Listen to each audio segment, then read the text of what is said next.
আসসালামু আলাইকুম। প্রিয় বাইকার ভাইয়েরা, অনেকেই কিন্তু আমাদের কাছে রিকোয়ারমেন্ট করেন যে আপনার বাইক ধাক্কাধাক্কি করতেছে। বাইক ধাক্কাধাক্কি করতে পারে যদি আপনার বাইকের ফুয়েল কন্ডিশন খারাপ হয়।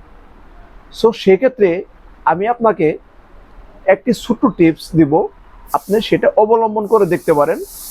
যেমনটা হচ্ছে এসিআই মোটরস ইয়ামাহাতে পাওয়া যাচ্ছে কার্বন ক্লিনার। কার্বন ক্লিনারটা কিন্তু অত্যন্ত উপকারী, বাট আপনার বাইকে কার্বন ক্লিনার যদি আপনি নিয়মিত ইউজ করেন, 2500 থেকে 3000 কিলোমিটার পর পর ইউজ করেন, আপনার বাইকের ভালো মাইলেজ পাবেন, বাট আপনার বাইক থেকে ভালো পারফরমেন্স পাবেন, কোনো রকম ধাক্কাধাক্কি থাকবে না।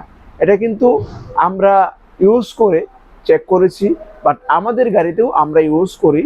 যদি এমন হয় যে বাইক ধাক্কাধাক্কি করে, তখন কিন্তু ধাক্কাধাক্কিটা থাকে না, কারণ তেলটাকে রিফাইন করে নেয় কার্বন ক্লিনার। কার্বন ক্লিনারটা আমি আপনাদেরকে দেখাচ্ছি। এটা হচ্ছে কার্বন ক্লিনার। এই কার্বন ক্লিনার আপনি এসিআই মোটরস ইয়ামাহা যে কোনো সার্ভিস সেন্টারে পেয়ে যাবেন। আসলে আপনি এটা কেমনে ইউজ করবেন, কতটুক তেলে ইউজ করবেন, এটা হচ্ছে আপনি 2 লিটার তেলে একটা ইউজ করবেন। বিষয়টা হচ্ছে যেমন গুড় তেমন মিষ্টি। সো আপনি যদি 5 লিটারের ভিতরে একটা ইউজ করেন, আমার মনে হয় এটা সঠিকভাবে কাজ করবে না। যদি আপনি ফুল ট্যাঙ্কিতে 2টা ইউজ করেন, তখন কিন্তু বেটার কাজ করবে। সো সবাই ভালো থাকবেন, সুস্থ থাকবেন।